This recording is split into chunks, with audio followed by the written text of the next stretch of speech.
Welcome in and welcome back to another episode of the Legacy Right. Spooner says hello, Andrew says good morning, and we have Ahmed of the Civil Offense on. But before we get to that, we got to do the plugs. We always do. Absolutely. That's the intro. First off, the first plug is how are you doing today, Andrew? I'm doing okay. How you doing, Doug? Had a fit for about a week of some anxiety attacks, and it felt like heart attacks and strokes. But we're good. This is probably the first morning I've felt really good. Wanted to really kill myself. That's how scary it was. But we're back. We're doing our thing, and we're here to bring you some good old knowledge drop. So, but again, I am the legacy of Jennifer Ant Kaiser. I am Zachary Kaiser, Andrew Joseph, as he would confirm who he was just about 5 seconds ago. I am Buckeye Zach, as he would refer to me. And if you want to go to fanghornforesters.com, for all your woodworking necessities and needs and millwork, etc., head over to fanghornforesters.com. Small business is what we like, and small business is what we support. So go ahead and support my cousin over there to get that business rolling. Anything else, Andrew? We can get the other plugs later. If you want to, that's fine. Yeah, I'm pretty Yeah, good. yeah. So with that, let's jump into it today. How are you doing today, Ahmed? I'm doing good, and good to hear that you're doing better, Zach. I'm doing kind of scared. It was kind of scary this past week. So started on Thursday, and I woke up from a 5 or 10 minute nap, going to bed at like 10 o'clock last Thursday, and I woke up within 10 or 15 minutes. My heart was pounding. It felt like my arm was numb, and it really felt like it was a heart attack. And it just, I don't know, stress, I guess, stress and anxiety, and it lasted for about a week. So Yeah, I you get mean, over it. I think there's a lot of lifestyle stuff you can do just to help yourself, just in case you're not already. And I mentioned that in my server when we were talking about what was it? Somebody like this pneumonia outbreak happening was going Mm-hmm. on, and I was saying like what you really got to do is get some sun first of all, get a proper amount of sleep. And I know you got woken up in your sleep, so it gets hard, but Mm-hmm. things like that are things that reduce stress, and also your diet, like a lot of those things, physical activity too, are really just things that can help you. So, I mean, good thing you're all right now, but I'd say just as a precaution, probably see what you're doing in your day to day life and just try and improve where you can, just so that you're not dealing with that again. Yeah, see, the Yeah. thing is, I think the real issue, I think it had more to do with stress, honestly, because my diet is relatively well. I eat, I'm very low carb and a lot of meat. I get my vegetable intake and my fruit intake, but my I don't I eat maybe 2 meals, three if I'm lucky a day, but I'm on that 2 to 3 meal a day type of thing. So, and Yeah. then I exercise as much as I possibly can, or at least work out. Like before we jumped on here, I went and did myself some arm bars and some abs, and just to get functional. Because if I'm not active doing something around my house, just working on something, I got to do something. So, but yeah, no, I agree. You got to. I mean, it's all about activity and exit and that core like diet. Right. hmm So, but stress can counteract that, I guess. I don't know. Mm. Well, yeah, there are a lot of things in life that can contribute to the stress, and that isn't necessarily just the things you're dealing with day to day when it comes to like work, but it could be things that maybe your body is missing out on that it feels like it needs to compensate for, and that's why you're having those sorts of reactions. hmm Yeah. Fair enough. Yeah, fair enough. Now, if only you can coach Andrew to get his ass up and walk more than what he should, Hey, or man, Man, more I put than in more twenty than thousand he steps in 6 hours. I think I'll do pretty good. yeah, go that's more. good. That is good. That is good. Yeah. He's still 10,000 more. Right? Yeah. What I love I'll doing is never get any walking sleep. outside. Go ahead. I was gonna say I love walking outside, but like, you know, like barefoot, like on the grass and in the sun. It is so nice. That is probably one of like the best things of the day. Oh, it is. It is. That's what I like. What I like doing is just walking in the woods as the sun just like comes through like the trees, and you still get a little bit of gleam on it, and you're just walking through. It's that's I mean, that's just it's calming. And What do around you think sunset as about? well. Oh, sorry. I was just saying, like around sunset as well, like you also get that feeling of like it's sort of a triumphant thing where it's like I've conquered the day. Hmm. Yeah. That's What do you? that's how it felt yesterday because I went on a little walk just to kind of calm myself down, and it was about sunset, and it was like I think I conquered this day finally. I think I conquered these attacks finally. Mhm. I was gonna say, what do you think about grounding? Do you think that's a legitimate thing, or?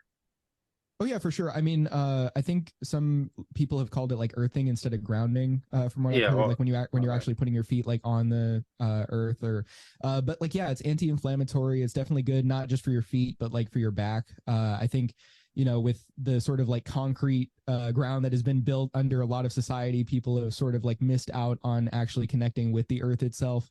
And sort of what benefit that can have with you. And in a lot of ways, people have like, you know, sheltered themselves inside of buildings when it comes to, you know, they kind of are in a situation where they kind of have to work like 40 hours a week inside of a building as opposed to going outside when they want. So they're also missing out on sunlight, which is also making people unhealthier. You know, there's a lot of ways like, you know, in which the modern world has made it so that people kind of are missing out on their health, like as well. Like I mean, an obvious one is like processed foods, fast foods, like the convenience of that today is just something that, you know, again, has caused people to go in that direction. Yeah. Yeah, yeah. What do you say? Why is that? I mean, honestly, why is it that we're just that? Are we just that ingrained to our culture that we just forget, or are we, or have we been programmed to just go the easy route because it is the easy route, considering we're trapped in, most of us are trapped in a cubicle 40 hours a week, 5, 6 days a week, give or take. Yeah, I mean, I don't think it's an accident, and I don't think it's something that like everybody just woke up one day and it's like this is the best thing we should be doing. I mean, I think a lot of it, and you know, as libertarians, we can point to a lot of the issues that the state creates. But I think, like, you know, societally speaking, a lot of this is about control. And so when you're seeing like people working a 9 to 5 job, like pretty much everybody's doing it, or everybody's working 40 plus hours a week for something that they don't really care about, or somebody that like, you know, is their boss and, you know, has motives under like a firm or a corporation. It's really sort of just trying to get people to, you know, not just give their taxes away to the state, you know, part of their labor, but really just kind of give their entire lives to things that aren't really what they feel is productive to themselves or like conducive to a better life overall. So a lot of it, I would say, is that, and you know, things like the unhealthy foods. I mean, the state subsidizes things like corn. There is, you know, like the McDonald's case. Like this is a little bit obscure, but not too much. In which somebody basically blamed it was like tallow for causing him heart disease, but that's like beef fat and it's actually good for you. But except for this guy was just claiming the opposite. And from what I know, apparently he was a plant and basically just making it so that companies could instead use the kind of like machine lubricant that is seed oils in their fryers. So like a lot of that is just, I mean, you know, they probably had an incentive as corporations to really just screw people over when it came to just using the cheapest stuff possible that's somehow still edible technically. But yeah, just in a lot of ways, I would say like the legal system and the state itself have like basically just essentially made society so that it is only really productive for the ends of the state. Yeah. That's interesting that you brought that up with the seed oils and all that, because we're human beings, so like we're actually not supposed to be eating as many vegetables as we are told that we should eat. So like, I mean, asparagus, as I love asparagus, but asparagus is not really good, the best thing to eat as a human being. I mean, broccoli, corn, you mentioned. No, I mean, a lot of people, I know I have problems digesting it. I mean, especially if you have Crohn's. These are just, you can't digest it. It's just something about your digestive system that it can't break it down to the chemical level to where you can use it. So that's why when you take a dump, you might find, like, if you eat corn, you might find little flakes of corn that's undigestible. I mean, we just can't process all the vegetables that we're told are good for us. seeds. I mean, what are we? We're not birds. I mean, we're not here to eat. We're omnivores.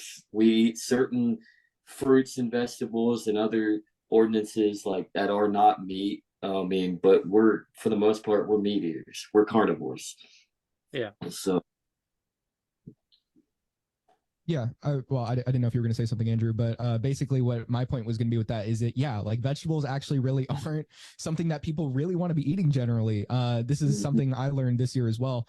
But there are a couple reasons for that. One of it being the fiber content of the vegetables. And the fact with that is fiber is not actually a health thing. Like you actually don't want to be maximizing the fiber in your diet. People actually do better when it comes to movements of their system, when it comes to lower fiber. And people that have had like issues with that actually see more success, even sometimes with no fiber. And the thing with that being, fiber also blocks nutrient absorption in your body. So if you're eating a lot of vegetables, you're going to have a high fiber diet, and that's going to be stopping you from absorbing a lot of the things that you would find more bioavailable anyway in like meat, especially red meat. And, also vegetables have like, they're called anti-nutrients, they're defense chemicals.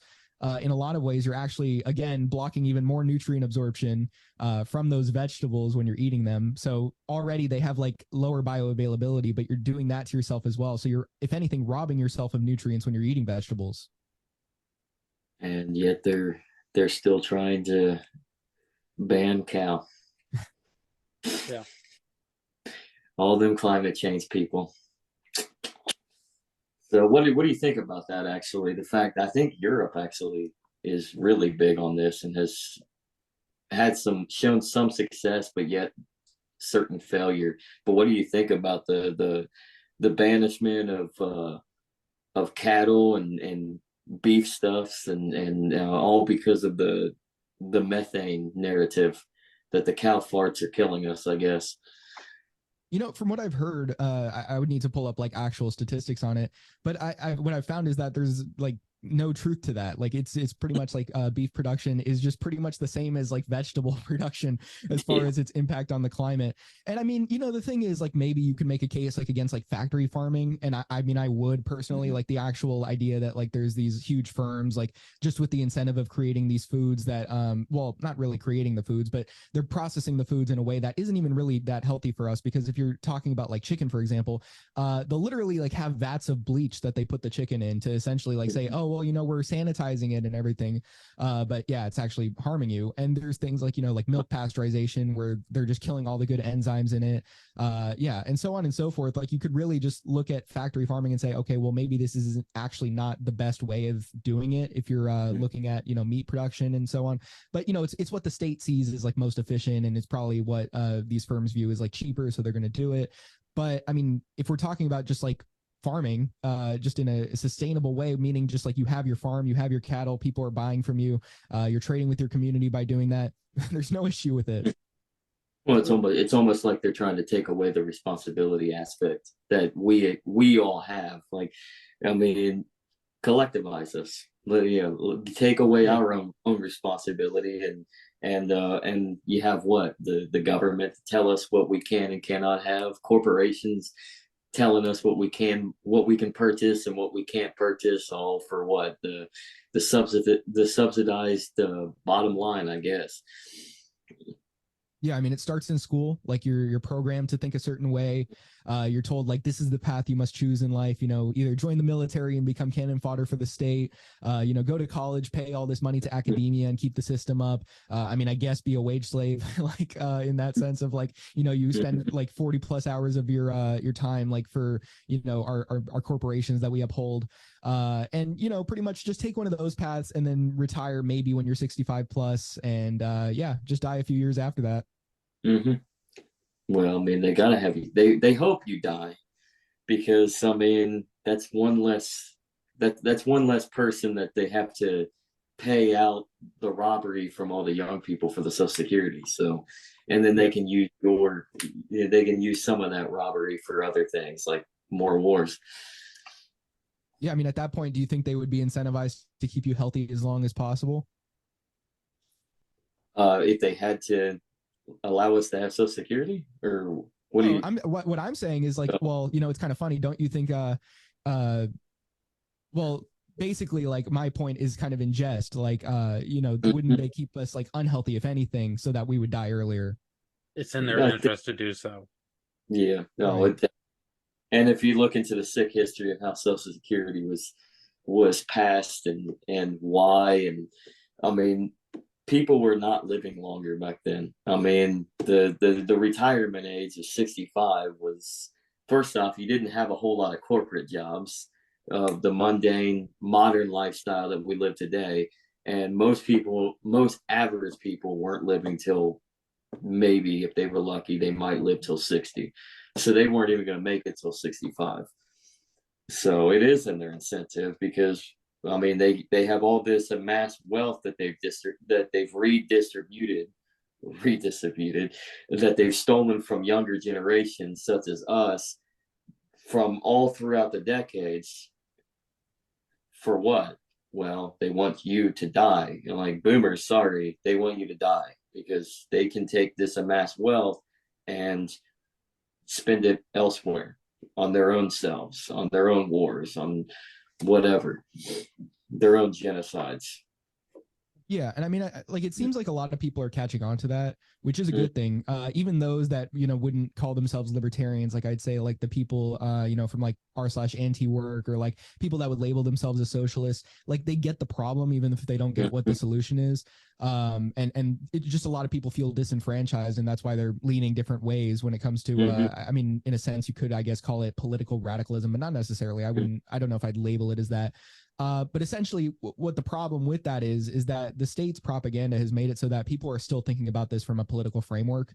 So even if you have people that are like on r/anti-work saying, like, yeah, this is the problem, like, what is it, like, basically artificial scarcity is part of the problem, and which is actually, if you think about it, libertarians would say that too. Like, if you're actually analyzing what the issue is, like, artificial scarcity is propping up these systems and these firms, but then they'll support something like UBI. And then it's like, okay, well, no, that's actually another problem. And so, me personally, like, what I see as an issue is that, like, it's actually a good thing that a lot of jobs are being replaced by like artificial intelligence or like technology, because it makes it so that you're actually like less dependent on having to work those 40 hours a week or more to basically live for yourself. But then there's people who would consider themselves socialist or communist. They're almost just pushing back on that and saying, no, we don't want any sort of technology to, basically replace jobs, because then we won't have work. And they're thinking about it from the political angle of like, okay, well, technically in modernity under the state, yes, the state's plan would most likely be to try and keep you under welfare instead of keeping you from being free, even if your job's replaced. But when it comes to what's, happening in, in a market, it's a good thing that this is happening overall. It's a net benefit. Yeah. Speaking of the market, oh, sorry. No, go ahead. I was say, speaking of the market, what do you think about these stem cells that they're transforming into like meat patties and like 3D printed food? Like, I saw a couple years, probably about a decade ago now, they were 3D printing pizza. You think that's gonna put a real twist on the strategy that they're trying to implement? So, I mean, I don't necessarily think those technologies are like inherently evil or anything. Like, I don't think like the technology itself of being able to print meat, if it were safe, would be such an issue. But I think the problem is that it's not really safe food to eat, especially right now. I think what has been found is that those meats are actually like well, I don't know if potential, but like either potential or just they are carcinogens. So, they're likely to give you cancer if you eat those. So, I mean, I think like what it would be is that the political planning done by the state essentially to have this technology be emerging the way it is probably a lot more incentivized by the idea of getting rid of beef rather than actually creating an alternative for people that can't have access to beef. So in a sense, like, essentially they're rushing to create a solution to a problem that isn't actually a problem. Right now, maybe it may be in the future, and having such a technology would be good to have if that were a problem. But essentially, they're creating their own problem and creating a technology that's actually screwing people over more now that they're implementing it rather than if they just hadn't. So they're putting they're starting two fires and then they're put the fires out, right? And inadvertently. Oh, go ahead, Andrew. Finish your thought. I was just saying, they're, like you said, they're starting two problems and they're just running them into each other. So, right. it's basically taking the idea from the Star Trek universe, and implement it in reality, but you're not ready for it, basically. I mean, and there's no plan and process to actually process it. So you're kind of stuck with you're stuck in a what's the old saying here? You're stuck in a feedback loop. There you go. We'll go with that. I think I was thinking something else, but that actually works. That works better. You're caught in a feedback loop. Yeah, they're just pretty much trying to fix what ain't broke, like yeah. So I mean, again, like, I don't think these technologies are a bad thing to be developing, but just trying to implement them when they're not really like safe for human consumption and they're still nevertheless going forward with it. Yeah, there's definitely a problem with that. Safety, I mean, it's not a concern, but I take it from Mike Rowe, his little saying, like, on his podcast, and every time he has an interview or when he did Dirty Jobs, like, safety third, right? Safety third, because it's always on the back of our mind. But when you have like implications of different rules and regulations based on safety, and it's always first, people ignore it. So, well, I mean, how do we change that trajectory for people to make them think, hey, nothing, you got to take risks. I mean, nobody's safe all the time. You can try to mitigate it, mitigate danger as much as you possibly can. But how do we get into the mindset of, like, say, a safety third idea rather than like a safety first, which is kind of bullshit. Yeah, I mean, like, I think, when it comes to the example we were just talking about that led you to saying that, I mean, there is a way to mitigate risk to yourself just by eating the real meat, right? Like in that case. So I think in a lot of ways, like, you don't necessarily have to be, risk averse. You don't necessarily have to be risk averse completely. But, if you know that something is a better option for yourself, I mean, I say go with that. And, I mean, that could also work in the sense that, like, maybe there is some risk to it. But if you see the reward as, more valuable than that risk, I mean, it's probably in your interest to, do it. So, I mean, I think really the mindset there would have to be, just out or let, or I guess see if the benefit outweighs the costs. Well, how do we get that to where other people start following through, or do we just stick to ourselves and our close-knit network and then hope that expands further? I mean, maybe another network will expand to help people understand that, but how do we get everybody else to understand that segment? I think if anything, if we're talking about, let's say, like, technologies that will negatively impact the state because they're disseminated within society, I think, really the thing there is that it almost just has to be like the cost is so, well, not necessarily so low, but the reward actually outweighs it so much that people will do it pretty much regardless of what, I mean, I guess the state says they'll do about it. If you use that technology, like, let's say, just engaging with like use of Bitcoin. And so, like, if that were something that, like, money were just in such a bad spot, like the dollar were in such a bad spot that, like, pretty much Bitcoin is the way to transact, people would start using it. And, if the state says, like, we're going to have to tax this money, I mean, like, pretty much the only way would be to voluntarily contribute to the state at that point. And so, it would be really hard to get caught, especially if you're using maybe like even one that's, less trackable, like Monero. At that point, I would say, like, people would be willing to engage in the risk of using competitive monies because it's just so accessible, it's so easy. And, like, even if there is technically a risk of the state saying, oh, we'll get you, it's not really there. Like, you're really not going to get caught. It's gaslighting. Yeah. So no, I guess from the perspective of Andrew, and since we'll transition to the crypto, and we'll discuss it a little bit, but how is it, how can we manage to gravitate towards the options that something like cryptocurrencies can give us in competing against and non-compliance with the state and their monopoly on both money and production and et cetera.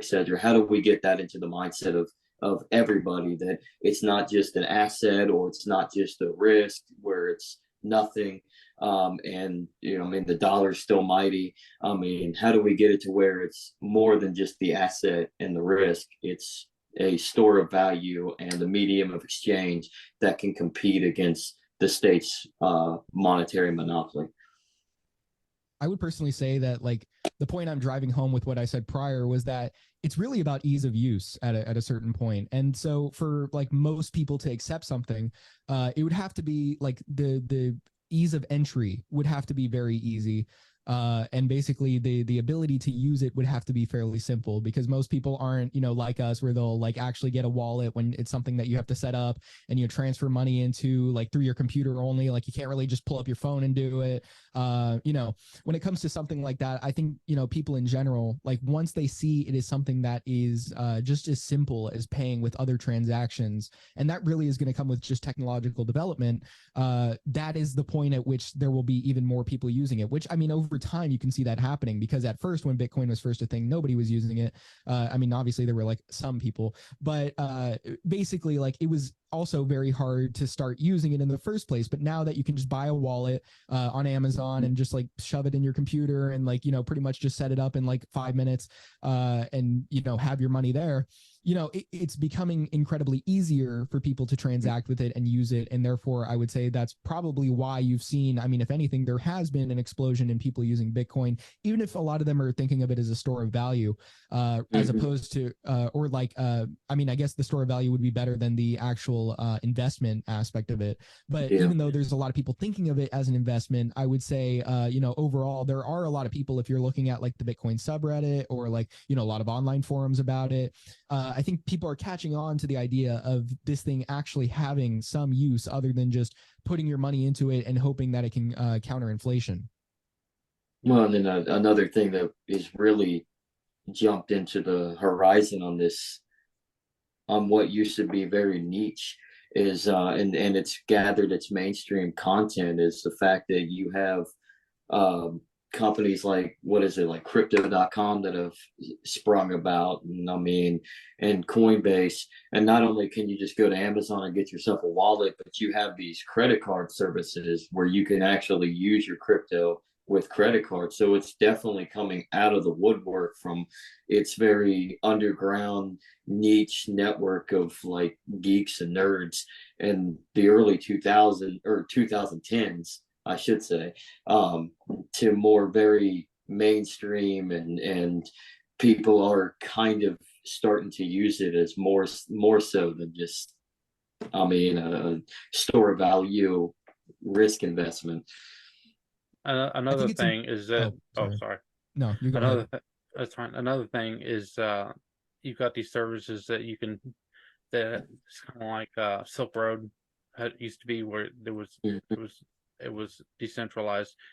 You would put up whatever loan or whatever account that you had to have paid off. They would pay it off, and then the crypto that you send to them would be released to them.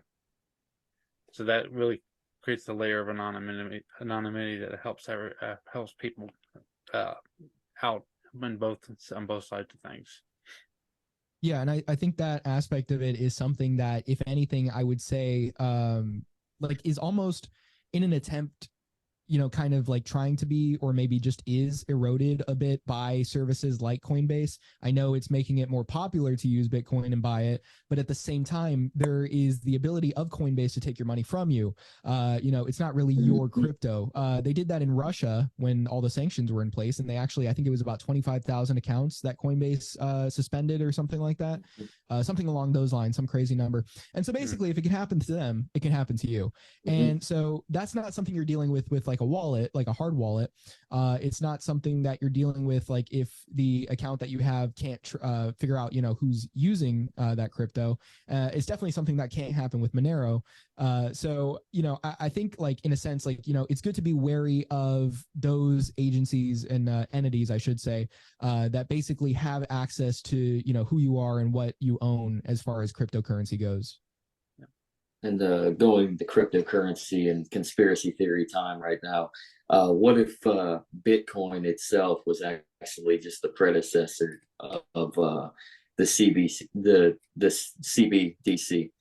hysteria that's going about now? like use it as a means of getting people prepped and ready without even knowing that they're being kind of manipulated into being set and ready for a central bank currency or digital currency. I think, I mean, like the people who started Bitcoin, like pretty much knew what they were doing when it came to like, what was going on. And I mean, in the sense that like, this was understood to be a subversive technology, that it would be a problem for the state. And this is something the state does not like the existence of. And cryptocurrency has been, I would say, just detrimental to the state's ability to control money. So I mean, though the state is trying to co-opt it in a sense by creating its own digital currency, I would say, if anything, it's more like the state trying to pile on and say, look, aren't you already familiar with this technology? We're just making our own. And so in a sense, I would just say like the state is basically just piggybacking off of that sort of prep work done by Bitcoin, not in the sense of trying to benefit or the state, but the state's basically just trying to take what has been built already and say, look, we're just doing it too. Isn't this just competition? Isn't this just, like the free market? And I think the difference would be too, I mean, in order to take it back to reality is digital currency would be more so like the credit systems that we have now, just going straight through one source, and that would be the Federal Reserve. Whereas Bitcoin Cash, all these different competitive currencies on blockchains, I mean, these are mostly anonymous, mostly free transaction. There's different ways to store your values of credit and currency of these many different cryptos, whether it's on had drawn a blank now of what to say, whether it's on the overt with like the overt market with say Coinbase, or whether it's in the shadows with different exchange groups, or just your own hard wallet. I mean, that's helping you conceal what your real value is and be able to function and subvert the state. I mean, it seems like there's no way that it does. I agree with you. I mean, I think that the fact is the central bank is co-opting a source in order to make it their own. That's more or less just a digital dollar, literally a dollar that they can just continue to print. But now they have more control and more stability because it's through one source only. There is no competition. There is no multifaceted market. It's just one straight line to the Federal Reserve. Yeah, they've been pumping poison into the body of the state for decades and decades and decades, and they think they have 100% control. But then you start pumping in something that's an alternative type of blood, and like, okay, well, we can compromise that. And then once they start compromising that, they have these forks, and they have all these other alternative currencies like Monero and Zcash and Bitcoin Cash and Ethereum, and they're all attacking different organs. So now the state is basically losing its shit, saying, "What am I going to do?" And they think it can go back to central bank digital currency, and it's too late. They're too late to the game. Yeah, I mean, pretty much the way I see it, like, whether it comes to something like political ideologies, if it's not expressly anti-political, the state will try to co-opt it. In the same way, if a technology is not outright subversive, the state won't, or the state will co-opt it. And if it's subversive, the state may try to suppress it with its own version of it, apparently speaking, with like CBDCs. And so, this is just what you're seeing with that. But like, there are things that the state just can't put the lid back on. I mean, like cryptocurrency, even like large language models like ChatGPT as a company, sure, you have Sam Altman coming out and saying, well, I think AI should be regulated because I'm scared of the future. But there's no putting the lid back on the large language models. Like you can't really stop something like that from continuing within society. And if anything, those are pretty easy to use, not just ChatGPT, but if you want to set up your own locally run on your computer, you actually can. And it's not that hard. No, it's not. And that's the brilliance of like markets, really, and human action. It's like all these different innovations you can use to you can either use it to the detriment of society or you can use it to the benefit of society. And if you know how to tweak it a little bit, and we all can tweak it, just like you said, like you can run it locally on your own system and use it. You can do a whole lot with AI and these specifically these new age AIs, which are just basically speech box like search engines, really just plugging away from different aspects of the internet. Not completely precise, but it's I mean it's I don't know. It's damn good though. Um but yeah, I mean it comes down to the way that we use these technologies. Go ahead, Andrew. They seemed very confident before 2008 that they had everything figured out and they were working towards, everybody talks about the singularity, but just a little bit of bump, and it seems like they don't have any idea how to handle this now, because it's just become more and more complicated for them and more difficult for them to maintain control over their narrative. Yeah, basically, I mean, the state can't really, stop technology from advancing, especially when, you don't have every state, like not every state has the ability to be in North Korea where they can literally just suppress every single activity they want. If states could, they would. I'm not saying they wouldn't, but basically they just don't have the ability, economically speaking, to be able to do something like that. You need the certain powerhouses of the economy, such as the United States or other countries in the West, to essentially, create anything so that, humanity can actually continue, because the state kind of depends on that, because if you want to tax people, you need people and you need some sort of thing to tax. So, I mean, basically the predation follows the actual, a process of building. And so, or the productivity, I should say. And so basically what we're seeing here is that, like, because that's the case, the states can't like completely suppress the market. So you're going to see technologies emerge within the market that are going to be a problem for the state just inherently, because the markets are going to adapt to the problems that the state has created. That's just the nature of the markets themselves. And about the only thing the state can do is what the state always does. And Murray Rothbard talks about this. I mean, they co-opt it and steal it. They steal the benefits of what these technologies that are sprouting about bring to the markets and to people. And I mean, anything that's produced, they're going to leech on and take, because that's all they can do. Yeah, and so it really does come down to things that the state cannot integrate in order to take down the state with technology, which is really the way the state is going to fall. Mm-hmm.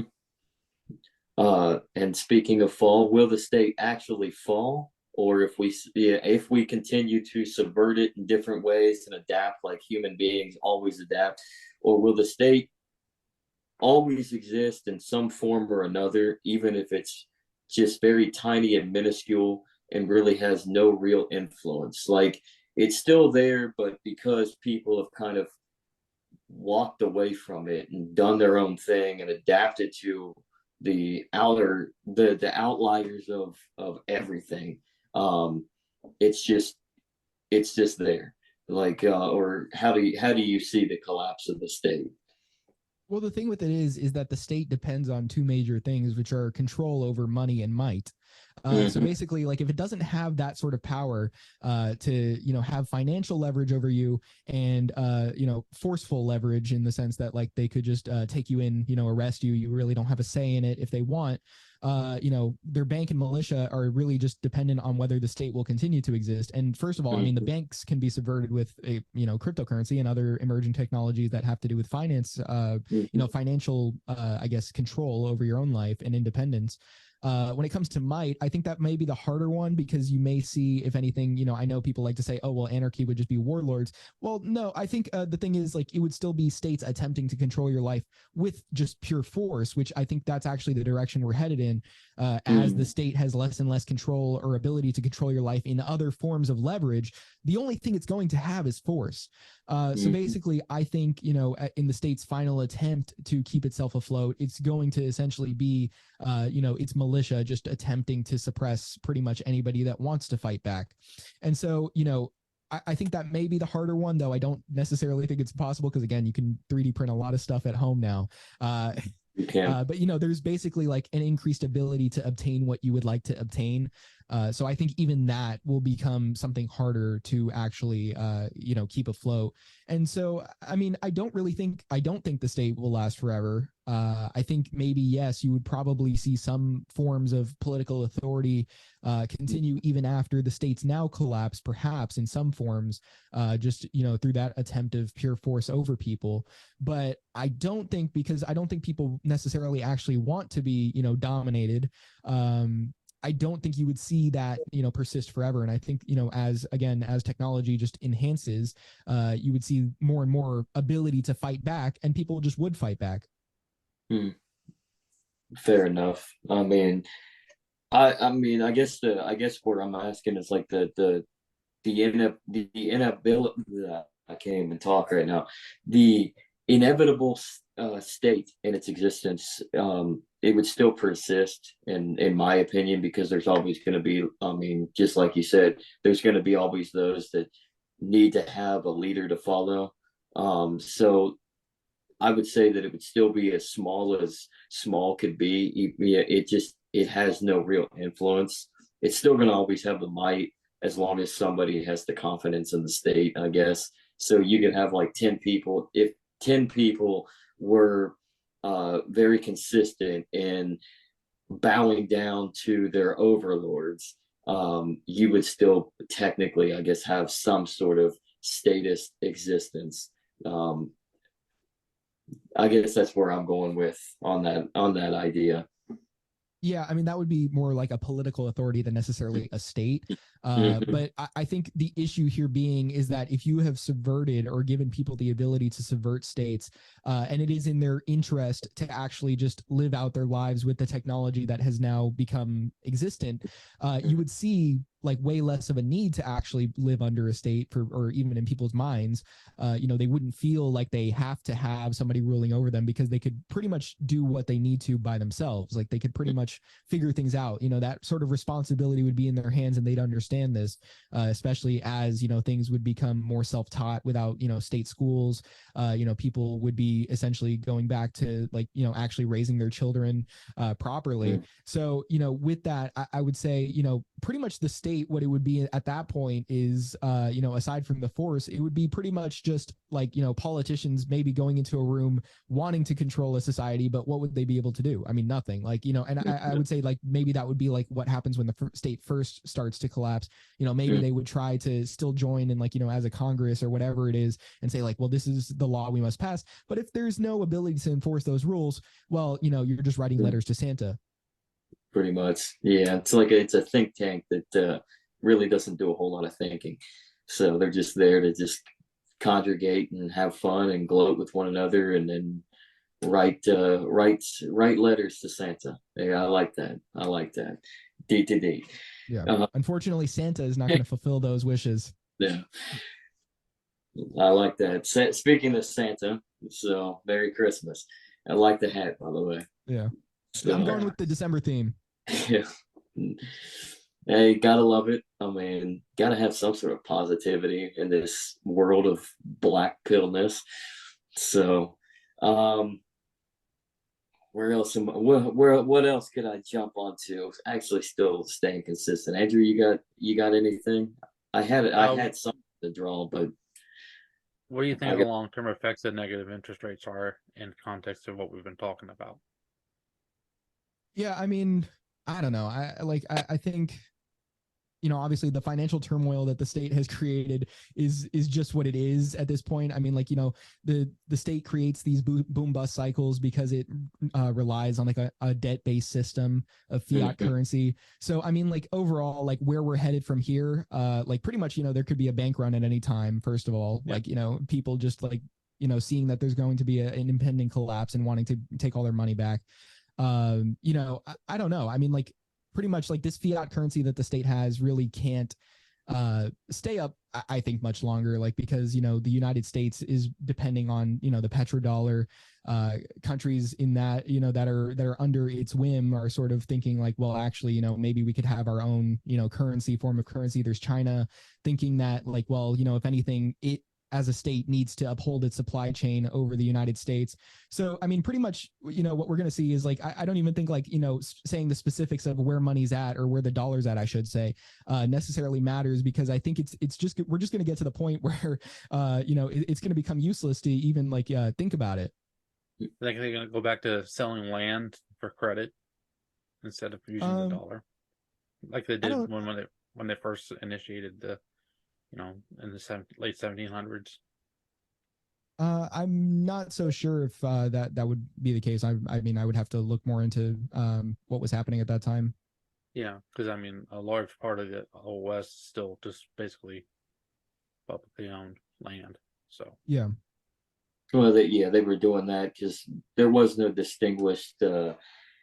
First off, there really wasn't a distinguished currency. I mean, at that time, we were still under the guise of the Articles of Confederation, very decentralized. Right. The only thing, there was no real enforcement of the Continental Congress to really do anything. The states were on their own. So about the only thing that the Continental Congress could do, and this even leads into the first years of the Constitution as well, as they get established, was to take all this land that they've acquired from Great Britain, leaving what is now the United States after we've won our independence, and sell off certain swaths of that land in what is called the Northwest Territories or Ohio or whatever you want to refer to it as. So they would sell off this land. They would sell off lands in different acreage plots for different prices to individuals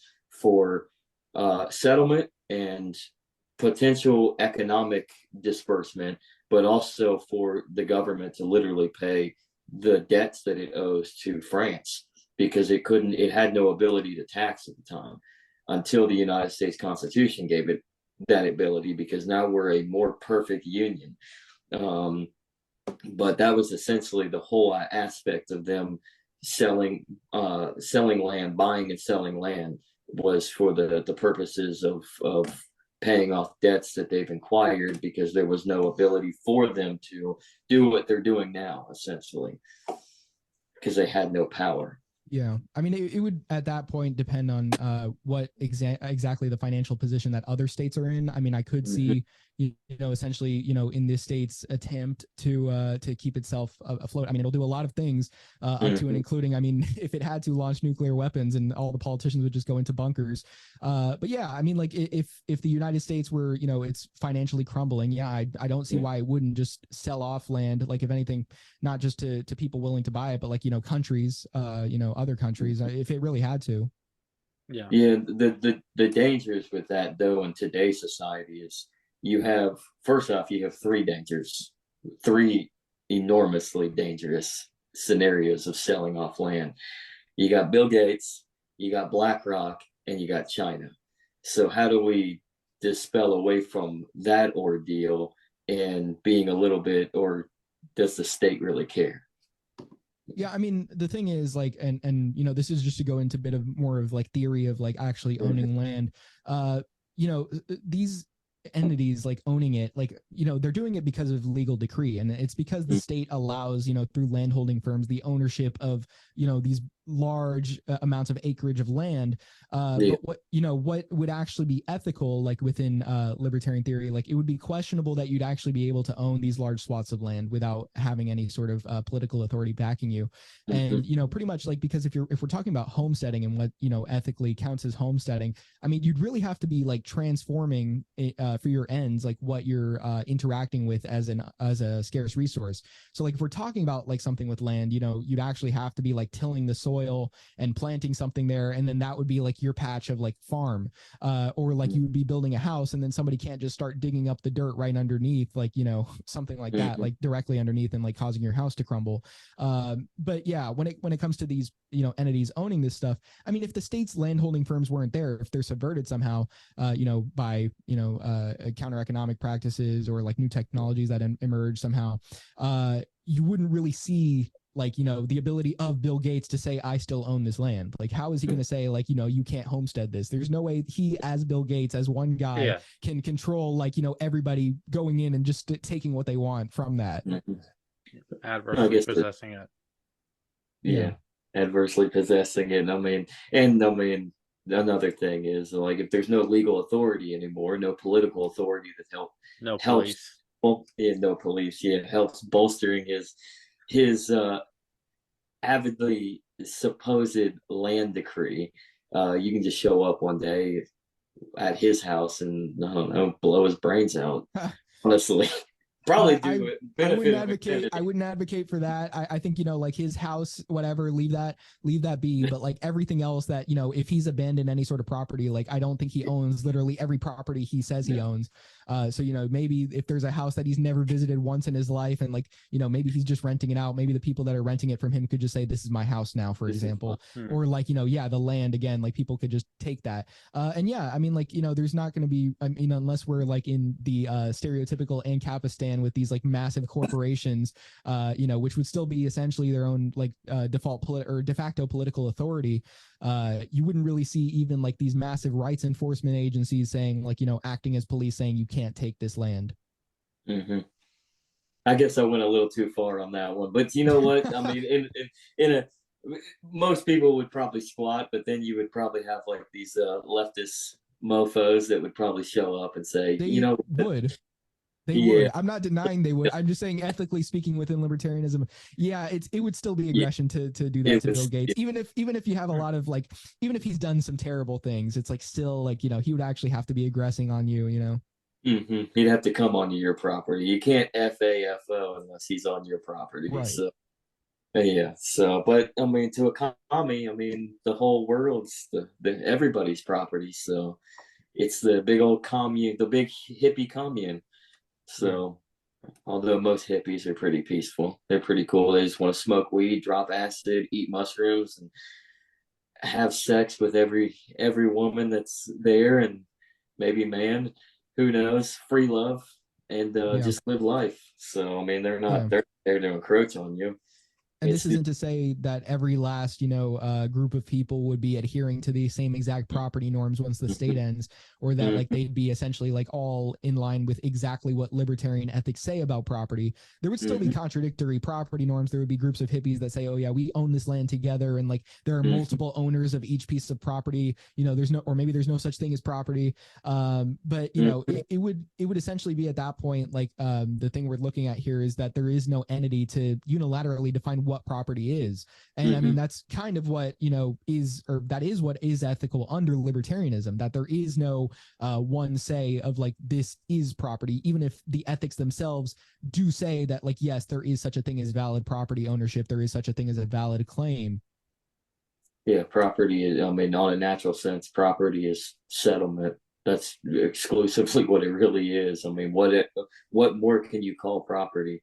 I mean, that doesn't misconstrue further into just mundane paperwork, essentially, that has no real meaning. It's either real property or it's absolutely nothing. Yeah, what I mean, I would characterize it as is like being the first to acquire a scarce resource. And I mean, that's not controversial within libertarianism, but I would say, like, if you wanted to identify what property is to us, I mean, it's pretty much that. And it's, I mean, it's no different from, like, look at the Native Americans. I mean, their idea of property goes far away from the European idea. I mean, they were more, they were more kind of that hippie idea, realistically, but it was, I mean, but not really. I mean, the land was theirs to settle, but on a natural sense, it's not yours. You're one with everything, and you move from to where you need to go in order to acquire certain resources, such as hunting, like buffalo. That, I mean, certain hunting grounds were not considered property whatsoever. There was a game ground that everybody conclusively called their hunting region, that was probably the basis where you could actually have like more peace than anything, because everybody was there for one reason and one reason only, and that was for the hunt, to be able to acquire resources and food and other accessories that they could create out of, say, a buffalo, for that on that natural land. And then you had their tribal lands where still you had this mystique of more natural, communal, but more natural, and less individual, yeah, but more territorial. Yeah, better word. Thank you. Yeah, I mean, like with the Native Americans, for example, like just because they had a false property norm when it came to, or I guess I don't know that I would say that, but but basically, just because they didn't believe in property in the sense of like they didn't believe in like land ownership doesn't make it so that it's ethical for somebody to acquire that land and then say, basically like this is mine now. It would be more so that first of all, I mean, I again, like I expressed before, I have problems with saying like I just own land without actually like demonstrating that you own like a certain part of it, I guess. But what I'm saying there is that it doesn't become ethical to essentially say, just because you don't believe in this, it is okay for me to take what you do not believe in. Andrew, you have something? It just reminds me of a meme I saw several years ago about egoism, and it was a guy who owned land. He said, well, it was my grandpa's and my great grandpa's, and then the guy said, well, why don't you fight it for me? Then that way we can settle who's my land, who's their land. It's a distinction between libertarianism and egoism, I suppose. Well, I mean, if it's like a mutual agreement, if you're saying like, fight me for any sort of property, it would kind of just be both. Or you can set up different, instead of fighting it, you can always find a common ground. I mean, you can always contract with each other. I mean, verbal and handshake contracts are still real. I mean, for the most part. I mean, if you have a common ground, a common agreement, you could use that territory for yourself and how you want to maintain it, and that person could do the same thing with their side of the property. So you could actually kind of share it. You don't have to fight over who's who and what's what. I mean, you could actually find a common ground. And that's what we're missing in today's day and age, I think, with the idea of like fiat political legal authority saying what is and is not property. And you have insurance, and they'll have two different parties you're paying, and it depends on who's willing to pay more to violate the rights of the other person. Yeah, and I think that's actually a problem with like insurance agencies and rights enforcement agencies, that I would say like almost you kind of need the same mindset when it comes to states, like as libertarians, that like this is a political authority that has leverage over you, and basically like they could almost, even if there's two of them, they could just collaborate and say we're going to aggress on people's rights. And the thing with that is once they start aggressing, it's no longer free market activity. So even the libertarians that would say, well, they would be competing because it's a free market, well, they could just kind of put an end to that if they have so much power in the first place. So the problem again would be like you would want to ensure that the technologies and technique you're using are those in which basically it is hard to form any sort of massive authority that can have that much influence over somebody's life. People shouldn't have to expect to, I don't know, share the wealth, I guess. No, like I mean, if you both got a problem and you go to a mediator, then what you shouldn't expect to get 100% of it on your side. You shouldn't expect 100% on their side. Someone is going to have to compromise, because there's always going to be you're always going to be chasing after something that you can't 100% obtain in a debate. Or how very Hayekian. I know. I'm sorry. But yeah, no, I mean, I guess from what my partner's trying to say and ask is like somebody, you're always gonna have to find some sort of compromise and agreement, and not everybody's going to want to give up fully this resource or this property or whatnot. They're not going to want to give up in full to somebody else. So how do you find? I guess what he's trying to say is how do you find a common ground if without an intermediary, I guess. Is that what is it? Am I correct? Without diluting the situation, that way nobody wins. Without that, yeah. So without diluting that situation, in order to ensure that nobody's gonna win per se, but everybody gets what they seemingly should be getting in that circumstance. How do we? I think there's really just a couple ways. I mean, there's like two ways mainly to really just resolve these sorts of disputes. I mean, one, it's going to, if both parties are cooperating, it's going to be pretty easy. I mean, they're going to be able to come to some sort of agreement as long as they're willing to, peacefully speak it out and say, okay, well, here's what I feel like I'm entitled to. This is why I believe it. This is why I'm justifying it, like, reasonably. And, if they can come to some sort of resolution, with or without some sort of third party, I mean, that is, that they both accept in that situation. That would be the preferable, of course, route to take. Though, when it comes to something like, ensuring that you have what you're entitled to restored, sometimes people are going to just have to act on what they know to be true. And so that may mean, like, if somebody has taken something from me and I know he has taken it from me, if he's not willing to compromise with me, I'm just going to have to take it back. And that would mean, like, using not like proportional, obviously, like to what he's doing, like not any sort of like aggressive force, but let's say, like, just taking the thing back from him and not really like harming him in any way, would be like the reasonable response to that. Yeah. So, I mean, cooperation, relationship. That's really conversation. When it comes down to it, it's as simple as that. I mean, and that's what we're missing in today's day and age because of status influences and falsehoods of legal and political authorities that have been maintained. I mean, institutions that have been built up that have allowed us to forget all about relationship. And I mean, build relationships, whether it's going and finding a farmer and volunteering your services to learn a craft and a skill and help them, and in return you're able to maybe get half a cow for the year, or maybe a full cow for your family. Depends on your family and how big your family and what you need. I mean, just little things like that. Or maybe it's a relationship that you have to build upon in order to make an agreement over a land dispute. Or maybe it's getting in partnership with somebody over an industry that you want to build up and start a business on.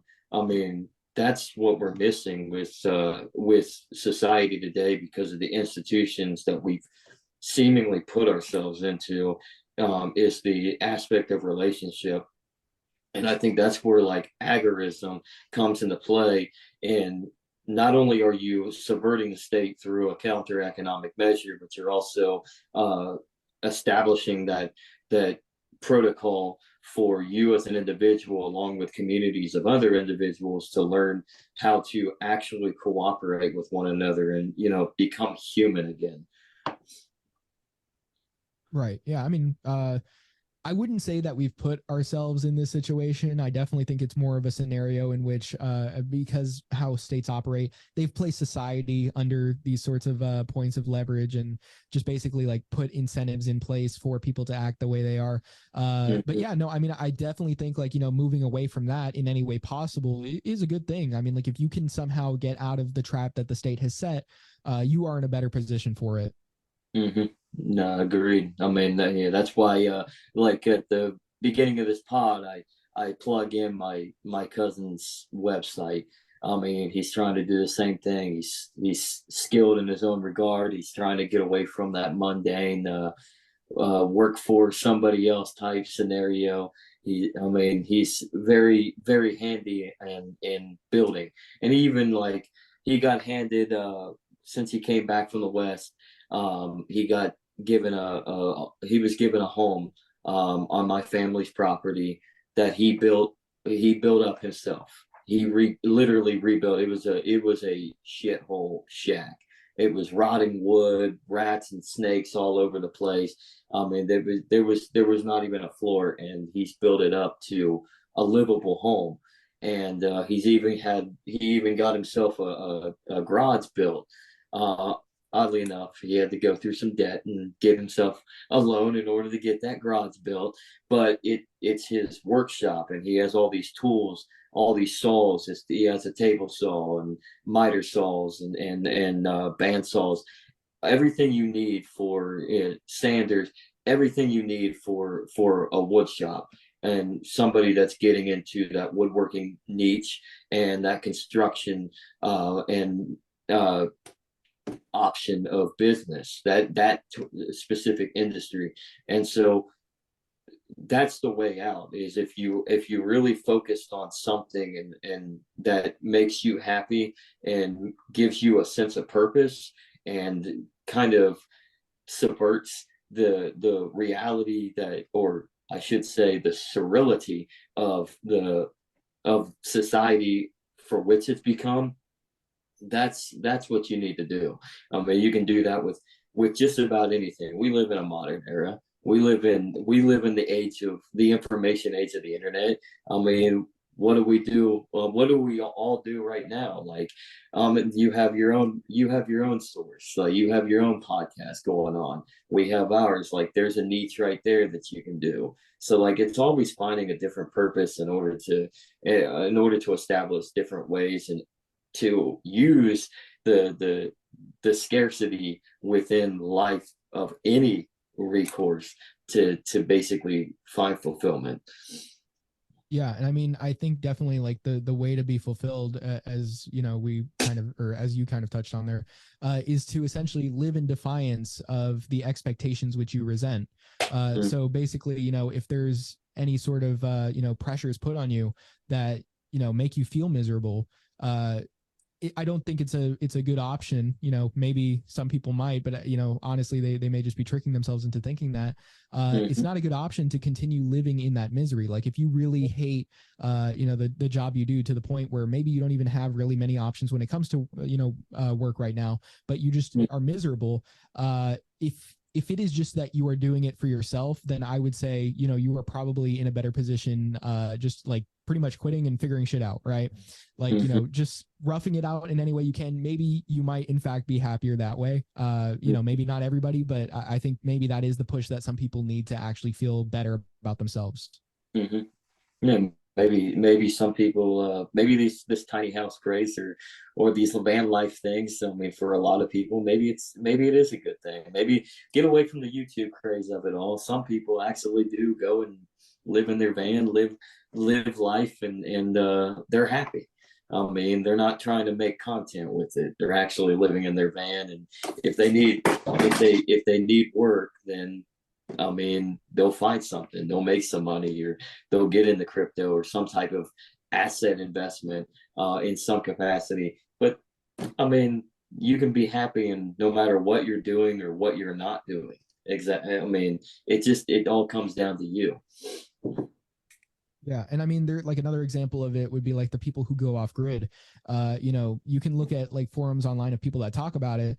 And this stupid thing I saw yesterday, there was some guy on this one Reddit, like subreddit off grid, and he was saying like he was like yeah, honestly, I live in the city, I'll never live in the country. I have a nice apartment and I have the urban city in my backyard, and I love doing this. The thing is, pretty much like, he was just stating this on a forum in which people are talking about how they hate doing that and they actually want to live independent and they actually want to be free. And here's this guy just coming in to be a dick about it and say, I love my urban life.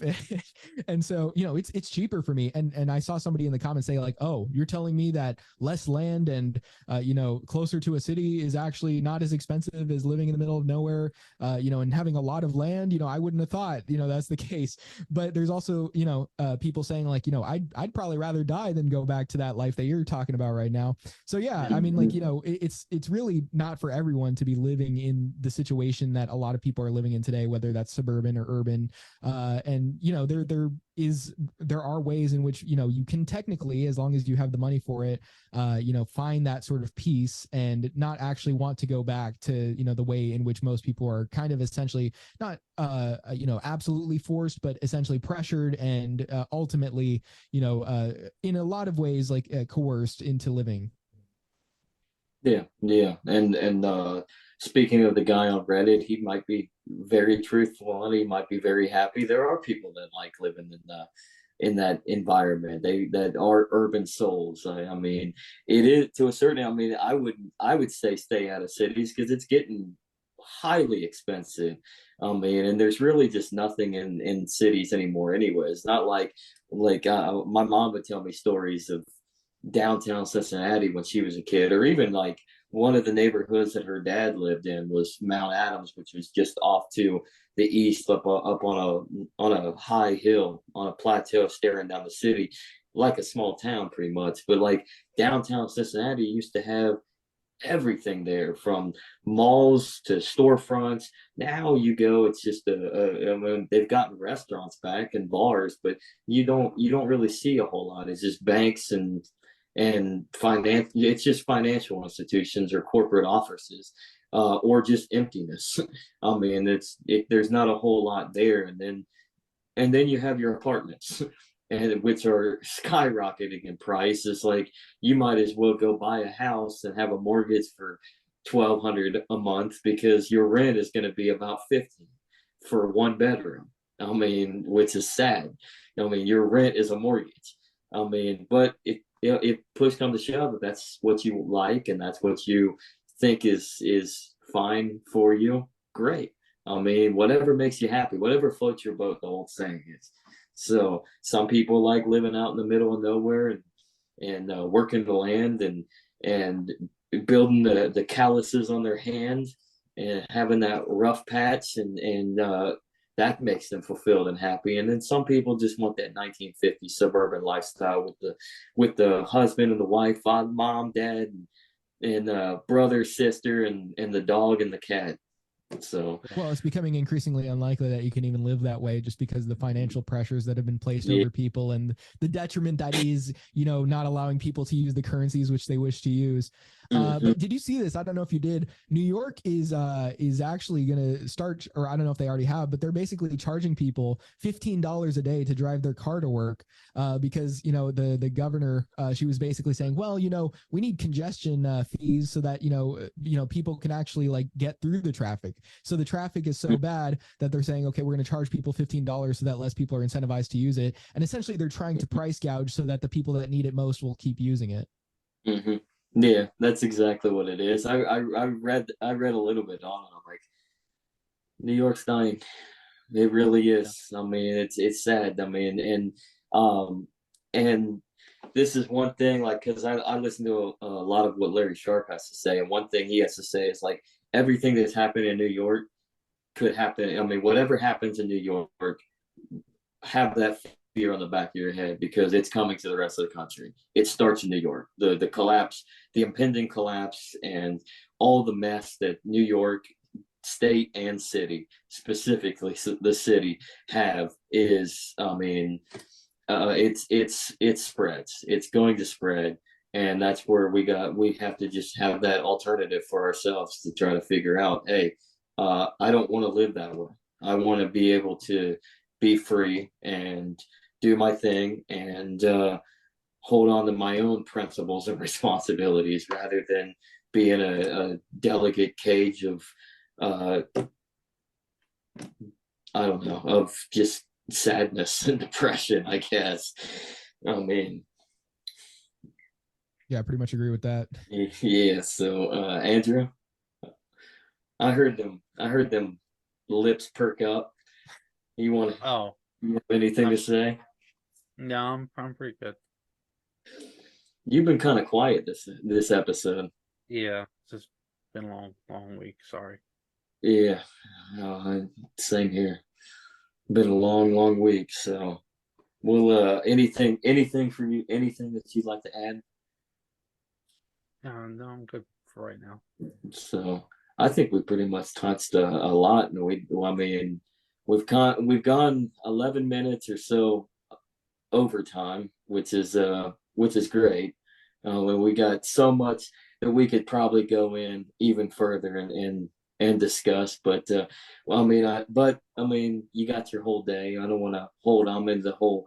I want to give him the rest of his day back. I mean, I want to get you in bed because you need to go to sleep. So before you get up and start editing these latest episodes. So right. So Yeah. And and so let's go ahead and lead off on this point, and we like to do something again with you, Ahmed, if that's all right. There's so much more we could talk about. Let's just put it that way. We could probably go for like 3 days, honestly, on a recording. Not even another hour, just 3 days. I mean, if we really want to. So yeah, for sure. And I could have you on the podcast as well, like my show, like I mentioned, Civil Offense. So, I mean, it would be good because I see you in the chat all the time and you're always having some input when it comes to the Agorism talk. So, I mean, it would actually be good to bounce some stuff off you, see what you think on all that. Oh, for real. Yeah. Andrew, you down? Yeah, that's fine. All right. Yeah, let's set something up then. We'll have you back, and we'll definitely come onto your show and bounce some ideas. So it's always good about perspective. And that's what the legacy right's about. It's about perspective. It's about broadening that perspective, because that's all we have in our lives is our perspective and our opinion that we've got from just learning different theories, from other people's perspectives and opinions that they've learned from other people's opinions.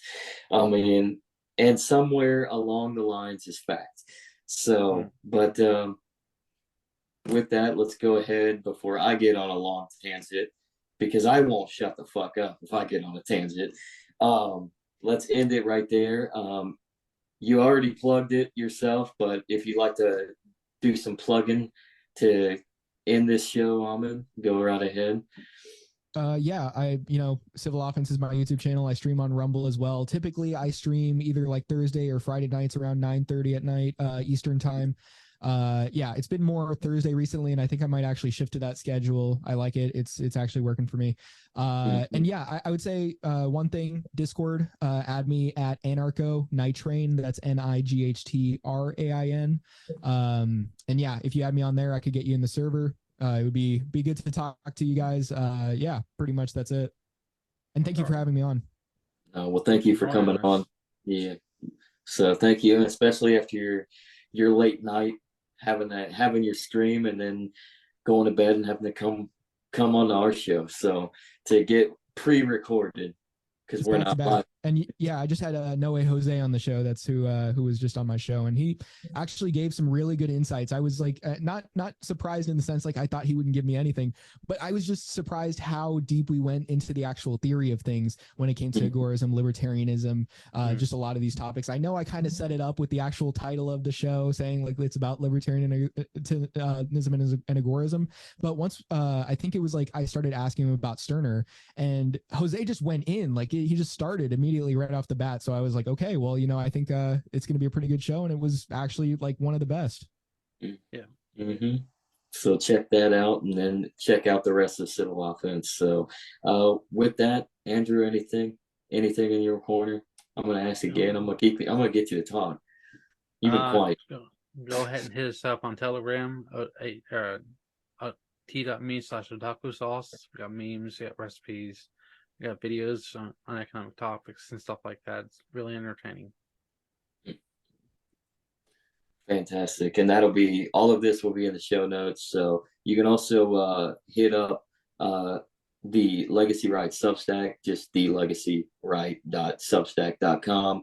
That is more so me, although I have a piece on there because if you know ANCAP Air on Twitter, on X, he's been writing these essays. So he just wrote one on Twitter about inflation and the real definition of it, and just the economic aspects of this country's downfall, and basically what Ancapistan would bring about, I guess. So very interesting piece. Actually put it on the Legacy Right Substack, so go ahead and check that out.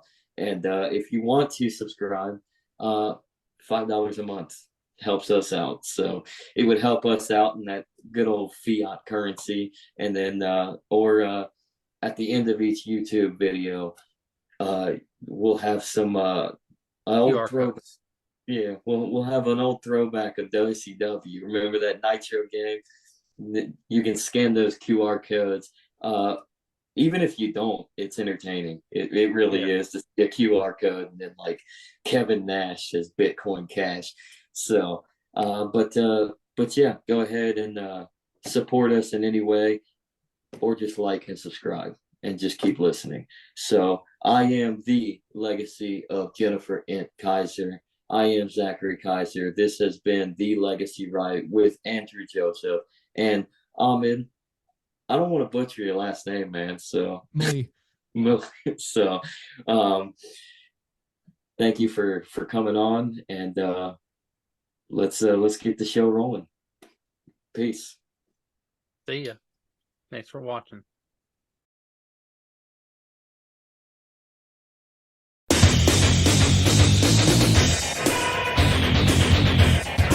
Good evening, ladies and gentlemen. I'm Pete Okerlund, and I'd like to welcome you to WCW Nitro.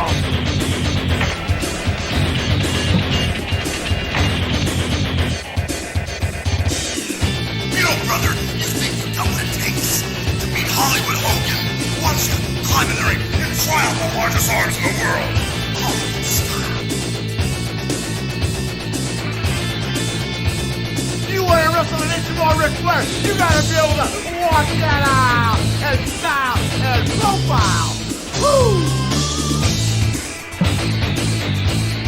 You really think you're ready for the spin? You really think you're ready for the Scorpion Deathlock? You think you're ready for a fatal encounter? This is why they call me the total package. Do you have a pain threshold to withstand the butcher rack? Let's find out. Hallo, hier ist Alex Wright. Wenn ihr High-Flying Wrestling Action wollt, Spinning Sidekick, Top Turnbuckle Dropkick, dann nehmt mich. Der Sieg ist euch sicher. Versprecht euch. Oh yeah! Watch the flying elbow drop off the top rope. Not only beat people 1, 2, 3, but I hurt him real bad. It only takes one of 1,000 holds. I think you're man enough for the challenge. You better be ready to wrestle, because you know, when you get in the ring with Eddie Guerrero, it's going to be high-flying and exciting. Hey, anytime you feel froggy, man, I'll slap on the buzz killer and rip your shoulder right out of socket. Wolfpack style! Hey, funky boy. Like there's a choice here? Good God! Pick the man with the plan. Pick DDP. Hey, all you suckers out there, you wanna play the game? You wanna play with the big boy? Put your feet on the button, cause when you go down 110th Street, it's gonna be on like neck bone, sucker. This is Booker T from Harlem Heat, hardcore OG brother from 110th Street. If any of you punks got the guts to step up to the plate, push the plate. Yo, Chico, you selected Scott Hall? Get ready for a wild ride on the outside.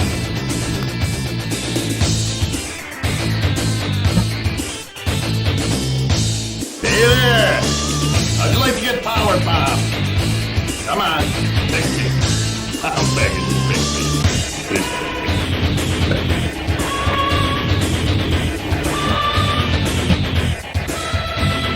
You think you got the courage to step in the ring? I think you're gonna wind up with a snap neck from the choke slam. Technical wrestler, high flyer, brawler. It don't matter what you consider yourself to be. When you're in the ring with the crippler, you're a loser.